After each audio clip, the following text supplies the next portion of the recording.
రాజ్యములో మనం చేర్చబడాలని దేవుడు కోరుకున్నటువంటి కోరిక. ఆ కోరికను నువ్వు వెనక ముందు చేయకూడదు. అందుకనే నువ్వు నిందారహితుడిగా ఉండాలని నా దేవుడు ఈ రోజు నీతో మాట్లాడుతున్నాడు. చూడండి, ఆదికాండం 17వ అధ్యాయము 1వ వచనం.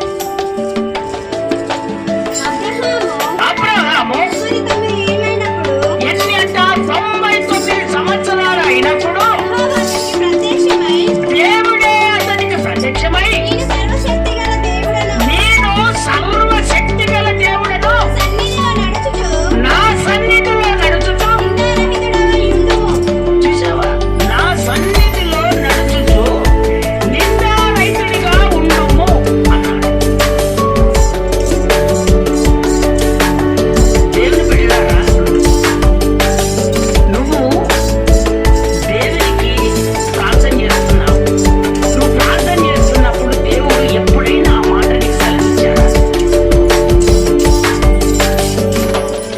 దేవుడు నీతో స్వరంతో ఎప్పుడైనా మాట్లాడాడా? నువ్వు ప్రార్థించినప్పుడు ఆ ప్రార్థనకు జవాబు వస్తుందని నువ్వు ఎప్పుడైనా కోరుకుంటున్నావా? చూడు, అక్కడ చెబుతున్నటువంటి మాట, అబ్రహాము ఎన్ని సంవత్సరాలంటే 99 సంవత్సరాల ఏళ్ళైనప్పుడు దేవుడే అతనికి ప్రత్యక్షమయ్యాడు.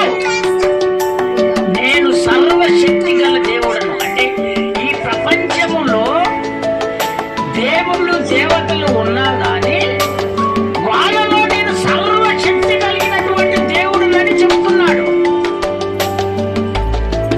నేను సర్వశక్తి కలిగినటువంటి దేవుణ్ణి. నా సన్నిధిలో నడుచుచు నిందారహితుడవై ఉండుము. నా సన్నిధిలో నడుచుచు నిందారహితుడవై ఉండుము. ఆయన సన్నిధి అనగా ఏంటిది? దేవుని మందిరము. దేవుని బిడ్డలారా, జాగ్రత్తగా దేవుని వాక్యాన్ని మీరు ఆలోచన చేయండి. దేవుని అంగీకరించినటువంటి నీవు ఆయన సన్నిధిలో నిందారహితుడిగా నువ్వు నడుచుకుంటున్నావా? ఒకవేళ నా దేవుడు చెప్తున్నాడు, ఒకవేళ నడుచుకోకపోతే ఈ రోజు నుంచి నువ్వు నిందారహితుడిగా ఉండాలని దేవుడు కోరుకుంటున్నాడు. అదే ప్రకారంగా నేను ఉంటానయ్యాను నువ్వు తీర్మానం చేసుకుంటే దేవుడు నిన్ను ఆశీర్వదించడం మొదలు పెడతాడు. స్తోత్రం చెప్తారా? ఒకసారి గట్టిగా, ఇంకొకసారి గట్టిగా చెప్తారా? ఆయన సన్నిధిలో నిందారహితుడవై నువ్వు నడుచుకో అంటున్నాడు. ఆదివారము 7 రోజులు పనిచేసి ఎక్కడికి రావాలి? దేవుని మందిరానికి రావాలి. మన్ననో గన్ననో, అయ్యా ఈ రోజు పనికి పోతే నాకు చిట్టి డబ్బులు కట్టాలంటారు కాళ్ళు.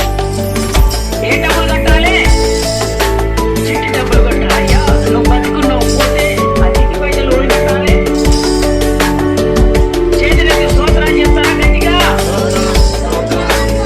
ఇంకొక ఆయన అయితే, అయ్యా నేను ఆదివారం నేను ప్రార్థనకు తప్పకుండా వచ్చేస్తాను. ఆదివారం మర్చిపోతాను. ఎందుకయ్యా అంటే డబ్బు మీద ఆశ, బ్రతికించిన దేవుని మీద ఆశ లేదు. ఆశీర్వదిస్తానన్న దేవుని దగ్గర మాట పోగొట్టుకుంటున్నారు. నిన్ను నిలబెట్టింది ఎవరు? దేవుడేనా?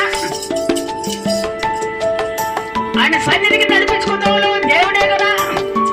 మరి దేవుని మందిరానికి రాకుండా నువ్వు ఇలాంటి ప్రశ్నలు వేసుకుంటే నీవు నిందారహితుడిగా ఉండగలుగుతావా? ఒక్కసారి నువ్వు ఆలోచన చేసుకో. దేవుని బిడ్డలారా, దేవుని అంగీకరించినప్పుడు మనకు మేలు కలగటలేదంటే కారణం ఏంటంటే దేవుని అనుసారంగా నువ్వు నడుస్తలేవు, దేవుని పద్ధతులను నువ్వు నడవట్లేదు. అందుకనే దేవుడు నీకు చేస్తానన్నటువంటి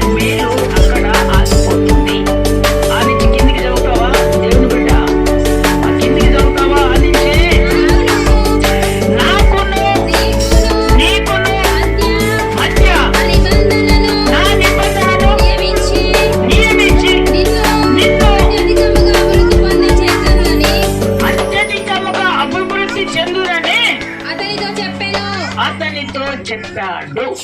ఎవరితో చెప్పాడు ఈ మాట? అబ్రహాం. అబ్రహాముతో చెప్పాడు. అత్యధికమైన అభివృద్ధి కలుగజేస్తానంటున్నాడు దేవుడు. ఎప్పుడు చేస్తానంటున్నాడు?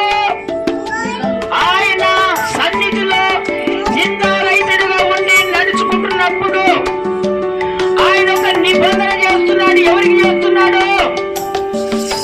అబ్రహాముకు ఒక నిబంధన చేస్తున్నాడు దేవుడు. ఈ నిబంధన ప్రకారంగా నువ్వు నడుచుకోవాలని అబ్రహాముకు చెప్తే ఆ ప్రకారంగానే అబ్రహాము నడుచుకున్నందువలన ఆయనను అత్యధికముగా అభివృద్ధి దేవుడు కలగజేశాడు. స్తోత్రం చెప్తారా? ఒకసారి గట్టిగా, ఇంకొకసారి గట్టిగా చెప్తారా? దేవుడు బిడ్డలారా, ఒకవేళ ఈ ఆదివారాన్ని నువ్వు ఎగ్గొట్టి ఎప్పుడు పనులే దొరుకుతున్నాయి నువ్వు పనుల మీద పడకూడదు.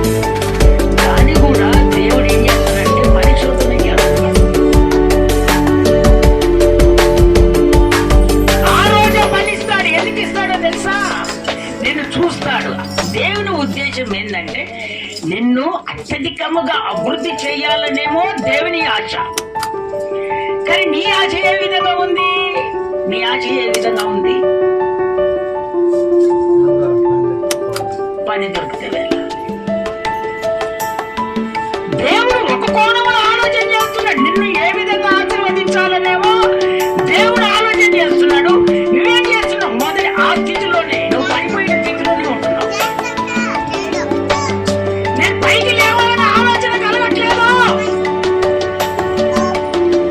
ఇక్కడ ఏం చెప్పాడు అబ్రహాముకు? అయ్యా, నిందారహితుడిగా ఉండు, నా సన్నిధిలో నువ్వు నడుచుకుంటూ ఉండు, నిన్ను అత్యధికముగా అభివృద్ధి కలగజేస్తాను అన్నాడు. ఆ మాట ఫుల్లు పాటన కూడా ఆ మాట తప్పిపోకుండా అదే ప్రకారంగా దేవుడితో నడుచుకున్నాడు. ఆయనను దేవుడు ఉష్క ఉంది కదా, ఉష్క ఎవరైనా లెక్క పెడతారా? అంతగానో దేవుడు ఆశీర్వదించాడు. ఈ రోజు నిన్ను ఆ విధంగా ఆశీర్వదించాలని దేవుడు కోరుకుంటున్నాడు. ఎందుకంటారా? నువ్వు దేవునికి మాటిచ్చి ఆ మాట ప్రకారంగా నడుచుకోకపోవటమే ఏంటిది? అధిక ద్రోహం చేసినట్టే. ద్రోహం చేసినట్టే. అందుకనే కొంతమంది దేవుని వాక్యం వినరు, ఆ వాక్యాన్ని మైండ్ లో పెట్టుకోరు, ఆ వాక్యాన్ని మైండ్ లో పెట్టుకొని నడుచుకోరు. దేవుని బిడ్డలారా, ఎప్పుడైతే వాక్యము నీ మైండ్ లో పెట్టుకొని నువ్వు నడుచుకోకపోతే నీ జీవితము అదే స్థితిలో ఉంటది. కానీ జీవితం పైకి పరిగెత్తం. కొన్ని కుటుంబాలలో ఏం చేస్తారంటే, ఇదిగో నేను ఇంత అభివృద్ధి పడ్డాను, ఈ అభివృద్ధి నుంచి ఇంకా అభివృద్ధి పొందాలని కొంచెం వాళ్ళు ఆలోచన చేస్తాయి. నీవైతే ఏం చేస్తావు? పడిపోయినతోని మెచ్చుకుంటున్నావు. అట్లా ఆ విధంగా నువ్వు చేస్తే అదే స్థితిలోనే ఆగిపోతావు. దేని బిడ్డలారా, నా దేవుడు చెప్తున్నాడు నీతో, ఈ విధంగా నువ్వు నడుచుకుంటే అబ్రహామును ఆశీర్వదించినటువంటి దేవుడు నిన్ను ఆశీర్వదించాలని నా దేవుడు కోరుకుంటున్నాడు. ఆ విధంగా నువ్వు నడుచుకో. ఆయన సన్నిధిలో నిందారహితుడిగా నువ్వు ఉండాలి. ఆయన నీకు ఒక నిబంధన ఇప్పుడు చేశాడు. ఆ నిబంధన అనుసారంగా నువ్వు నడుచుకోవాలి. అప్పుడు చూడు, అత్యధికముగా అభివృద్ధి కలిగేస్తున్నట్టుగా అత్యధిక మాట తప్పలేదు. కంది అదే ప్రకారం నడుచుకున్నాడు. ఆయనను ఆశీర్వదించను. ఆ దేశంలో అతన్ని వంటి వాడి ఆశీర్వాదం కలిగిన వాడికి లేడు. మరి నువ్వు ఆశీర్వాదాన్ని పొందుకోవాలని ఆశపడితే దేవుని సన్నిధిలో నిందారహితుడుగా నువ్వు ఉండాలి. నా దేవుడు కోరుకుంటున్నాడు. ఆ విధంగా నువ్వు ఉంటే నీవు అభివృద్ధి పొందుకుంటావు. స్తోత్రం చెప్తారా?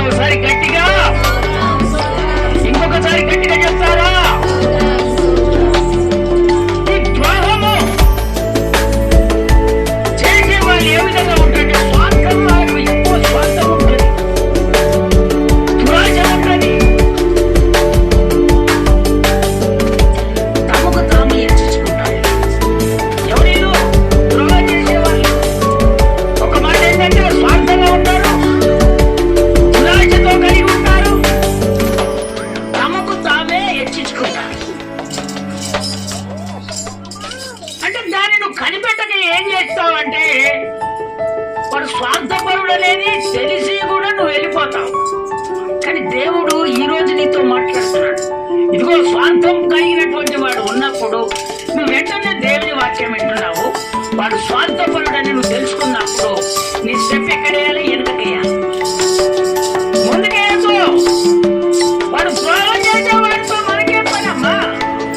మనకు అవసరం లేదు. ద్రోహం చేసేవాడితో అవసరం లేదు. మనలను ఆశీర్వదించే వారి వైపే మనం చూడాలి తప్ప ద్రోహం చేసేవాడి వైపు మనం చూడాలి. స్తోత్రం చెప్తారా ఒకసారి గట్టిగా, ఇంకొకసారి గట్టిగా చెప్తారా? అందుకనే దేవుడు పెట్టారా, ఎవరైతే మనకు మేలు చేస్తారో, ఎవరైతే కీడు నుంచి మనల్ని తప్పిస్తారో వాళ్ళతో మనము సంఘర్షణ చేస్తే మన కుటుంబాన్ని అభివృద్ధి పరుచుకుంటాం.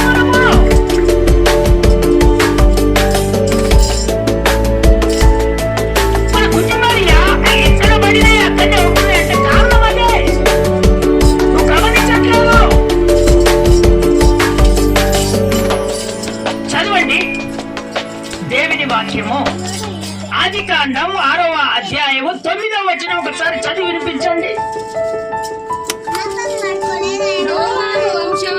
ఒక్కరు చదవండి. నోహావు వంశవాళి ఇది. నోహావు నీతిపరుడను తన తరములలో నిందారహితుడనై ఉండెను. నోహావు దేవునితో కూడా నడిచినవాడు. ఎవరు? నోహా. నిందారహితుడు, యథార్థమంతుడు. ఇంకోటి ఏంటంటే దేవునితో నడిచినటువంటి దేవుని బిడ్డలారా, ఆ యథార్థత జీవితము నీకు రావాలని నా దేవుడు కోరుకుంటున్నాడు. అక్కడ ఉన్నటువంటి ఆ ప్రాంతంలో అందరూ పాపములో పడిపోయారు. దేవుని అంగీకరించిన వాళ్ళే, దేవునితో ఉన్నటువంటి వాళ్ళే, వాళ్ళందరూ ఏంటంటే తీర ఇదిగో బలము కలిగిన కొలది, ఆశీర్వదించగలిగిన కొలది వాళ్ళు ఆ విధంగా ఏమైపోయారంటే దేవునికి దూరం అయిపోయారు, పాపంలో పడిపోయారు. డబ్బు ఎక్కువ ఉంటే ఎవరితో నీకు అక్కర్లేదు అంటాడు. కానీ దేవుని బిడ్డారా, డబ్బు మనకు అక్కర రాదు, కానీ దేవుడైతేనే మనకు అక్కర వస్తాడు. స్తోత్రం చెప్తాను ఒకసారి గట్టిగా. ఎప్పుడైతే యేసయ్య నీలో ఉంటాడో నువ్వు ధనవంతునివే. దేవుడు నీలో ఉన్నప్పుడు నువ్వు ధనవంతునివే.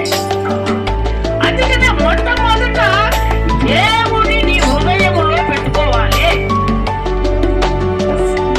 ఎప్పుడు వస్తాడు దేవుడు హృదయంలో? నిందారహితుడిగా ఉంటేనే దేవుడు నీ హృదయంలోనికి వస్తాడు. నిందారహితుడిగా లేకపోతే దేవుడు నీ హృదయంలోనికి రాడు. నువ్వు ఎంత ప్రార్థన చేసినా, ఎన్ని ఉపవాసాలున్నా, నువ్వు ఎన్ని చేసినా దేవుడు నీ దగ్గరికి అసలు రాడు. ఈ నోహము నిందారహితుడు. ఈయనకి ఎంతమంది కుమారులు? ముగ్గురు కుమారులు. ఎంతమంది కుమారులు? ముగ్గురు కుమారులు. అయితే అక్కడ ఉన్నటువంటి వాళ్ళంతా తాగుటకు, వ్యసనానికి, ఒకరికొకరు వరుస లేకుండా ఒకరికొకరు పెళ్లి చేసుకోవటం, అన్ని చూస్తా ఉంటే పరలోకంకి వెళ్ళి దేవుడు తొంగి చూస్తే అంత పాపంలో పడిపోయారట. దేవుడు చూసి పశ్చాత్తాపడుతున్నాడు. ఏంది? ఒకప్పుడు బాగలేనప్పుడు నా దగ్గరికి వచ్చి ఎంత కన్నీరు కలిస్తే నేను వెళ్ళి చేశాను. ఆ కన్నీరు ఫలితం ఏమైపోయిందే? ఈ దుఃఖం ఇప్పుడు ఏమైపోయిందే?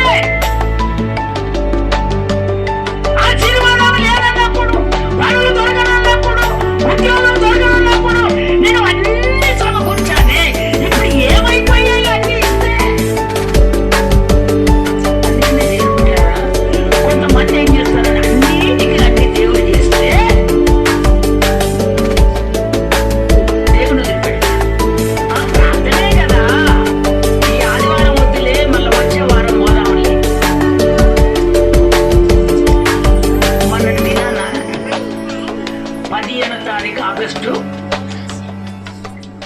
15 ప్రార్థన వీరుల సమావేశం మనం పెడుతున్నాం. చేతులెత్తి స్తోత్రాలు చెప్పండి గట్టిగా.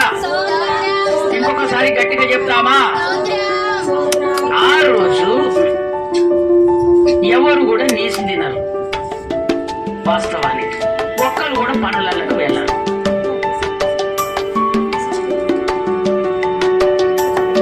మరి కొంతమంది ఏం చేస్తున్నారు? ఆ రోజు పనులకు వెళ్ళారు. అంటే గత జీవితం అయిపోయింది, దాన్ని వదిలిపెట్టాలి. మళ్ళీ సారికి నువ్వేం చేయాలి? వాక్య ఉపదేశం చేత నీ మైండ్ లోనికి రావాలి. ఏదో పాత వాళ్ళు కదా, ఇన్ని సంవత్సరాలకి వెళ్ళి నవ్వుకుంటారు, వాళ్ళు పోతున్నారు అంటే వాళ్ళ గతి అంతే అవుతుంది, వాళ్ళ గతి ఎక్కువ, నీ గతి కూడా ఇంతే. స్తోత్రం చెప్తారు ఒకసారి గట్టిగా. దేవుని బిడ్డలారా, మనము వాక్య ఉపదేశంలో పెరుగుతున్నాం. మనము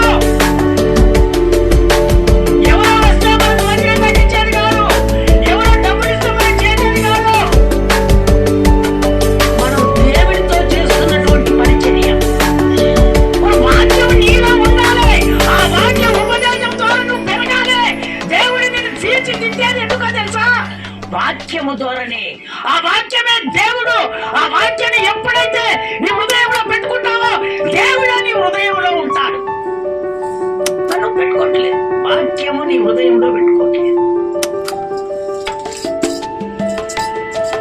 దేవుని పని ఉన్నప్పుడు సాతానుడు ఎన్నో విధాలుగా చెడగొట్టడానికి ప్రయత్నం చేస్తాడు. అంత మాత్రాన చెడిపోకూడదు. దేవుని బిడ్డలారా, దేవుని వాక్యం ద్వారా దేవుడు నీతో మాట్లాడుతున్నాడు. ఆ రోజు మెసేజ్ విన్నటువంటి వారు ఒక్కసారి ఎవరి గురించి దేవుడు మాట్లాడాడు ఒకసారి నాకు వినిపిస్తారా నాన్న? ప్రార్థన వీరుడు ఎవరు? ప్రార్థన వీరుడు ఎవరు అంటే ప్రసంగికుడు అంటున్నారు. చేతులెత్తి స్తోత్రం చెప్తారా ఒకసారి గట్టిగా. అందుకనే వాక్యం అక్కడ మీరు హృదయంలోని పెట్టలేదు. ఇదిగో కొన్నేళ్ళి ప్రార్థన వీరుడు. ఈ వాక్యాలు మీరు వినరు, వాక్యాలు వినరు, వాక్యం కావాలి.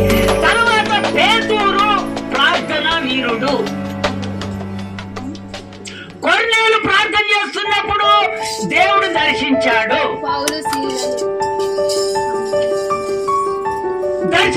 దర్శించి దేవా, రాజ్యాన్ని పరిపాలిస్తున్నానయ్యా, నేను అందరికీ దాన ధర్మాలు చేస్తున్నాను, భక్తిపరుడని ప్రార్థన చేస్తుంటే, అయ్యా ప్రార్థన నీది బాగానే ఉంది, కానీ నీ పక్కన ఉన్నటువంటి జనాలు కొంచెము దేవునికి వ్యతిరేకంగా ఉంటున్నారు, ఇంకా పాపంలో పడి ఉన్నారు కనుక అక్కడ ఉన్నాడే సీమోను అను పేతురు, అగో చర్మకారుని ఇంటి దగ్గర దిగి ఉన్నాడు. అతడికి నువ్వు మనుషులను పంపించి అతడు వచ్చి నీకు ప్రార్థన చేసి దేవుడి మాటలు చెప్తే ఇక్కడ ఉన్నటువంటి వాళ్ళందరికీ రక్షణ కలుగుతుంది.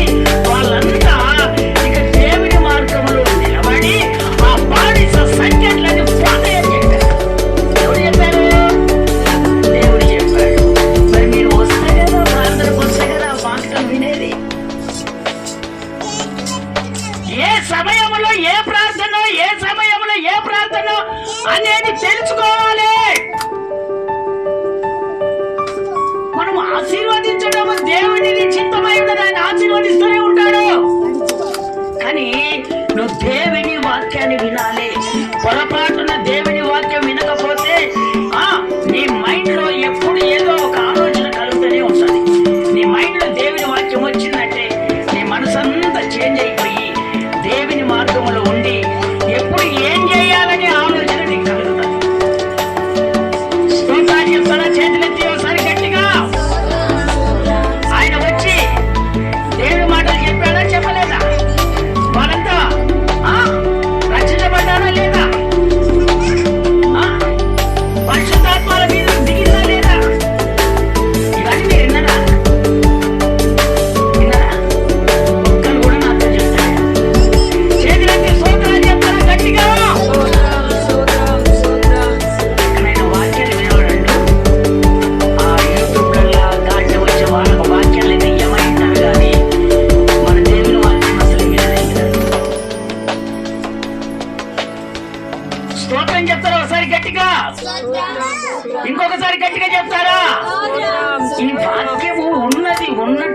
నీకు బోధిస్తున్నటువంటి వాక్యం. అప్పుడు కొర్నేలు మాదిరిగా నువ్వు నిలబడాలి, పేతురు మాదిరిగా నువ్వు నిలబడాలి. అప్పుడు సంఘంలో ఉన్నటువంటి వాళ్ళంతా బానిస సంకట్లని పోతాయి, ఈ ప్రజలంతా మారుతారని దేవుడు ఈ విధంగా వాక్యం చెప్పుకుంటూ వచ్చాడు. స్తోత్రం చెప్తారా ఒకసారి గట్టిగా? ఇప్పుడు ఇంకా నోహం దగ్గరికి వచ్చాం. మనం ఎక్కడికి వచ్చాము? నోహం దగ్గరికి వచ్చాము. నోహంకు ఎంతమంది పిల్లలు? 3 పిల్లలు. అక్కడ ఉన్నటువంటి ఆ ప్రాంతం అంతా చినిపోతుంది. దేవునికి వ్యతిరేకం వాళ్ళని ఆశీర్వదిస్తే అన్ని వదిలిపెట్టారు. ఒకరికొకరు వరుస వైద్య లేకుండా పెళ్లి చేసుకుంటున్నారు, చిన్న పెద్ద ఏమి లేకుండా. పాపంలో పడిపోయి వద్దురా నాయన తాగుడంటే ఆ తాగుల్లో పడిపోతారు. వద్దురా ఈ బీడి సిగరెట్ అంటే అల్లనే పడిపోతారు. ఎందుకు? ఆశ వచ్చినాయి, డబ్బులు వచ్చినాయి, కథలు వచ్చినాయి. ఇప్పుడు లేక లేక 100 రూపాయలు చేతులకు వచ్చినాయి అంటే దేని మీదకి ఒక దాని మీద గుంచుతా ఉంటారు. మనం నీవు దేవుని దగ్గర ఒప్పందం చేసుకున్నది ఏంది? దేవుడు నీకు నిబంధన చేసింది ఏంది? ఒక్కసారైనా నీ మైండ్కు తగులుతుందా తగట్లేదా? నీ మైండ్కు తగులుతుందా తగట్లేదా? దేవుని బిడ్డారా, ఇప్పటికైనా నీ మైండ్ లో ఏదైనా ఉంటే ఇప్పుడు తీసివేసుకో. ఎందుకంటే దేవునికి ఒక నిబంధన చేసుకున్నా, దేవుడితో నేను బ్రతకాలి, నా కుటుంబము ఆశీర్వదించబడాలి, అందరితో నేను కలవాలనే ఆశతోనూ దేవుని సన్నిధికి వచ్చావు. ఒక నిబంధన చేసుకున్నా. వచ్చినటువంటి నీకు వాటి మీద, కోటల మీద, ఆ బెల్లం సాల మీద, వీటి మీదకి ఎందుకు కుదురుతుంది? ఉండదు. నువ్వు దేవుని పూర్తిగా అంగీకరించినప్పుడు నీ మనసు చేంజ్ కానే కాదు, అసలు కాదు, చేంజే కాదు. ఓ చెప్తాడు అయ్యగారు, నేను బాగానే కూర్చున్నాను అయ్యగారు, థమ్స్అప్ లో కలిపి పోశాడు. ఏమయ్యా, థమ్స్అప్ బాటిల్ తెచ్చినప్పుడు చిన్న తెచ్చుకొని పక్కన నువ్వు పెట్టుకోవాలి. పోనీ థమ్స్అప్ లో క్వార్టర్ పోసినప్పుడు దాని వాసన మనకు తెలియదా? తెలుస్తుందా తెలియదా? నేను తాగాను, నాకు తెలియదా? ఏదయ్యా జరిగిపోయింది. ఎట్లా జరిగిపోతుంది? బుద్ధి లేనోడా, ఎట్లా జరుగుతుంది అది? ఇలాంటి కబుర్లు చెప్పొద్దు, కుటుంబాన్ని నాశనం చేసుకుంటారు. ఇదంతా చూడు, ఒక్కడే నిలబడ్డాడు ఆ విధంగా. ఎవరు? నోహం తన పిల్లలను పెట్టుకొని, తన భార్యను పెట్టుకొని, "ఏయ్, మనం 4 గంటలకు ప్రార్థన చేస్తున్నాం కొడుకులారా, సమయం వచ్చినప్పుడల్లా దేవుడితో ఉంటున్నాం కొడుకులారా. అమ్మా, ఏ సమయంలో నా పిల్లల్ని ఏ విధంగా చూసుకోవాలి ఆ విధంగానే చూసుకోవాలని ఒక నిరీక్షణ కలిగి ఉన్నటువంటి వాడు ఎవరో తెలుసా? నోహం. అల్లకి వెళ్ళిపోతే చనిపోతారు నా పిల్లలు. ఊళ్ళో నాకు ఒక నింద వస్తుంది, నాకు అపకారం వస్తుంది. ఒకవేళ నాకు వస్తున్నా దేవుడికి వచ్చినట్టే. నువ్వు నిబంధన చేసుకొని నువ్వు చేస్తే దేవుడికి మొట్టమొదట మంచి వచ్చేది ఎవరికి వస్తుంది? అలా ఎవరికి వస్తుంది? దేవుడికి వస్తుంది. పిల్లారా, జాగ్రత్తగా దేవుని వాక్యాన్ని వినండి. ఎందుకంటే చివరి రోజులలో ఉన్నాము. సాతానుడు ఎప్పుడు ఏ విధంగా కుటుంబాన్ని నాశనం చేస్తాడో ఎవరికి తెలియదు. అందుకనే వాడు టార్గెట్ చేస్తాడు, టార్గెట్ చేస్తాడు. అందుకనే ఆలోచనతోటి ఉండాలి దేవుని పట్ల.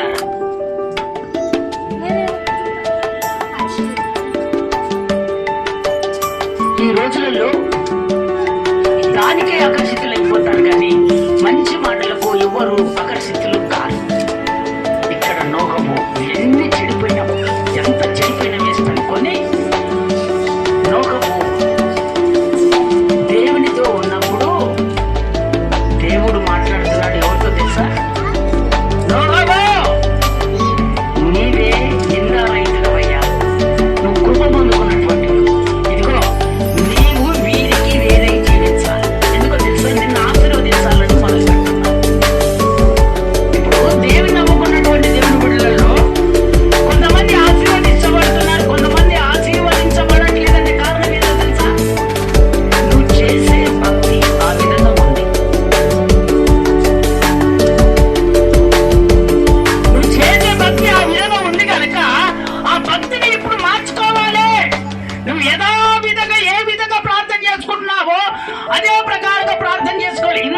మంది చెడిపోయినా కూడా ఆ కుటుంబం చెడిపోలేదు. బా, నీవే కృప పొందిన వాడు అయ్యా అంటున్నాడు. ఎవరు? దేవుడు. నీవే ఈ తరములో నువ్వు నిందారైతుడు అని చెప్తున్నాడు. ఎంత పేరు తెచ్చుకుంటున్నాడు చూడు. నువ్వు నమ్ముకుంటే దేవుని ఏం సకలనా పేరు తెచ్చుకున్నావా? గ్రామాలలో, పట్టణాలలో నువ్వు వెళ్ళిన ప్రతి చోట్లలో నువ్వు పేరు తెచ్చుకుంటున్నావా? నీ పేరు వస్తే దేవునికి ఎంత పేరు వచ్చినట్టు. నేను చూసి ఎంతమంది రక్షించబడతారు.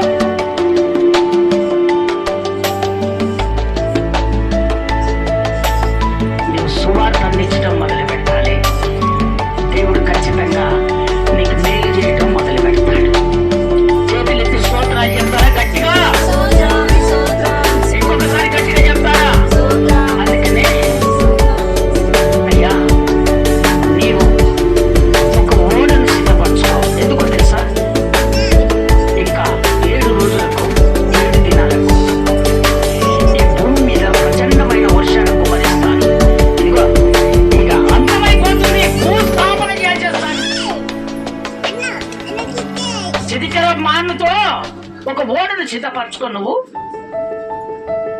నీ 3 కుమారులు, నీ కోడళ్ళు, నీ భార్య విన్నారా? ఆ ఓడలో తలదాచుకొని నేను ఈ భూమి మీద ప్రచండ వర్షాలు కుమరిస్తాను అని దేవుడు చెప్పగానే అదే ప్రకారంగా నోహము తన కుమారులను తన భార్యను పెట్టుకొని ఆ కట్టెలు తెచ్చుకొని, వినండి, ఆ కట్టెలు తెచ్చుకొని అవన్నీ తెచ్చుకొని ఒక్కడే ఓడ సిద్ధపరచుకున్నాడు. దేవుడు చెప్పగానే వెంటనే సిద్ధపరచుకున్నాడు. ఇదంతా నాకెందుకు, వాళ్ళతో మాట నేను చెడిపోతే మంచిగా ఉండదా?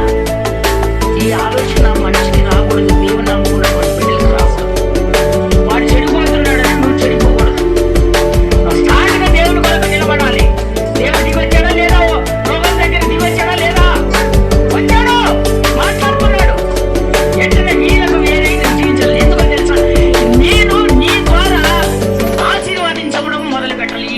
ఈ భూమి మీద నీ ద్వారా నేను వంశాన్ని సృష్టించాలని నేను అంతే. ఇక ఇదంతా పోతుంది. ఇక 300 మూరల పొడుగు, 50 మూరల ఎడలుపు అవన్నీ నమూనాలు చేశాడు. 30 మీటర్ల ఎత్తు. నువ్వు ఓడను సిద్ధపరచుకో. ఈ భూమి మీద ఉన్నటువంటి జంతువులే గాని,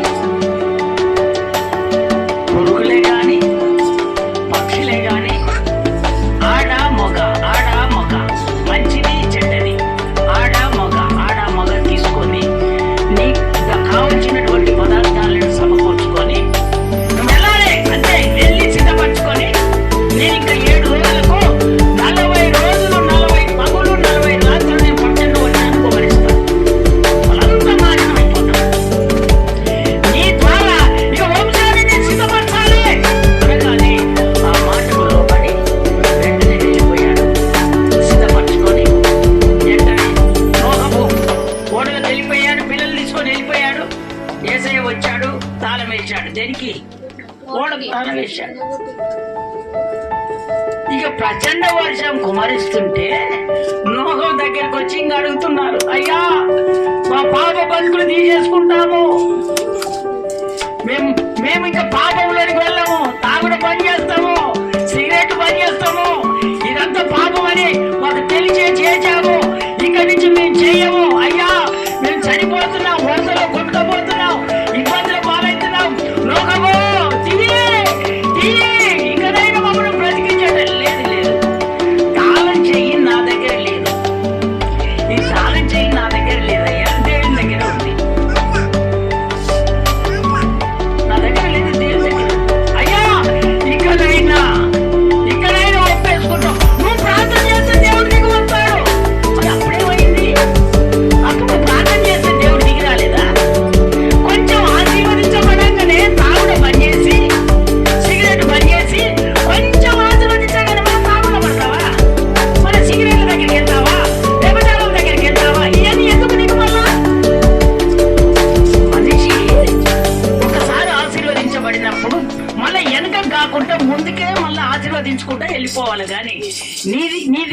బ్రతకాలి. నా దగ్గర లేదు, తాళము నా దగ్గర లేదు, యేసయ్య తీసుకుపోయాడు. వరదలు కొట్టుకొని వెళ్ళిపోతుంది, ఎవరు ఒక్కరు. అందుకనే దేవుడు బిడ్డలారా, ఆ సమయము దేవుడు చూశాడంటే ఎంత ఏడ్చినా ఎంత కన్నీరు కార్చినా ఆ సమయం వచ్చినప్పుడు దేవుడు కూడా మార్చలేడు. స్తోత్రం చెప్తారా ఒకసారి గట్టిగా? ఇంకొకసారి గట్టిగా చెప్తారా? అందుకనే దేవుని బిడ్డలారా, ఈ ప్రకారంగా జీవించాలని నా యేసయ్య కోరుకున్నాడు. చదవండి ఒక మాట, ఆదికాండం 9వ అధ్యాయం 1వ వచనం.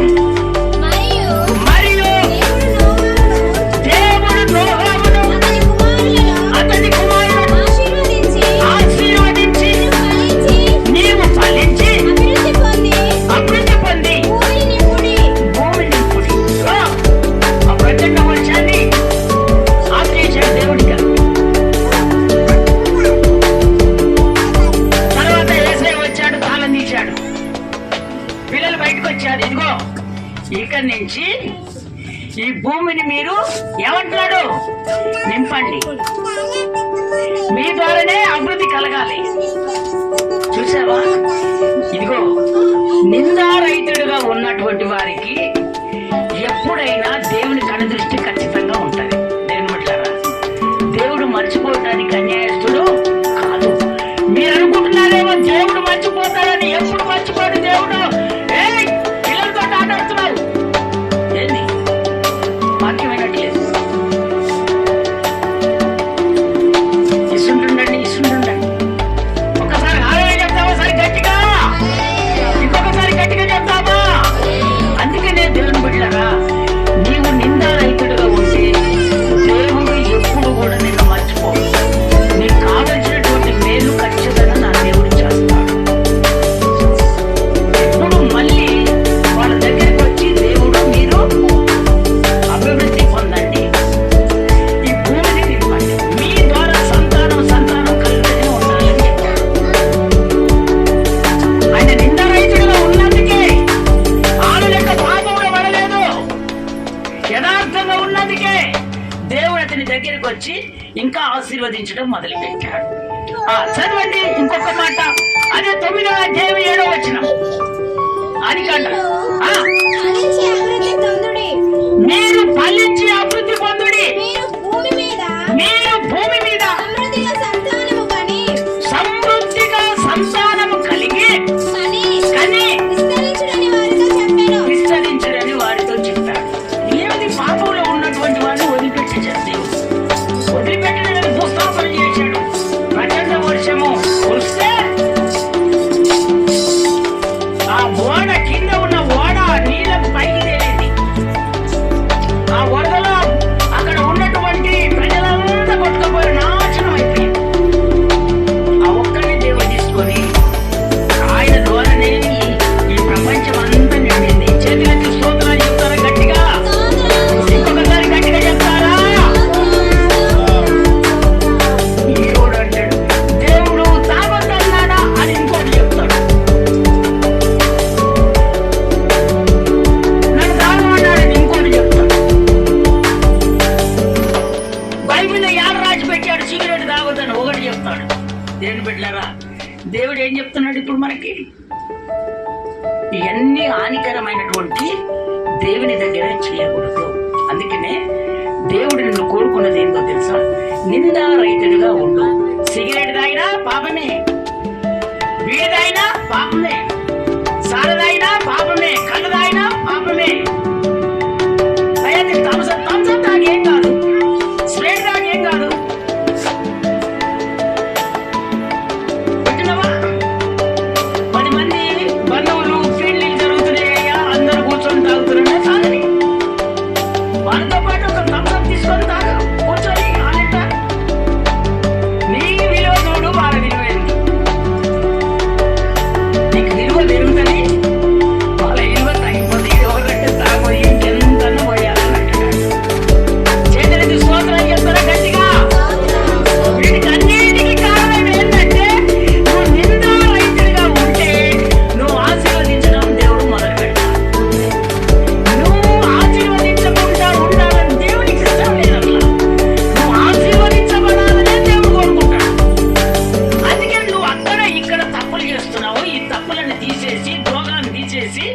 దేవునితో నువ్వు నిలబడు, దేవుడు నిన్ను ఆశీర్వదించడం మొదలు పెడతాడు. మొదటగా నిందారహితుడిగా ఉండాలి. ఆయన సన్నిధిలో నిందారహితుడిగా నువ్వు ఉండాలి.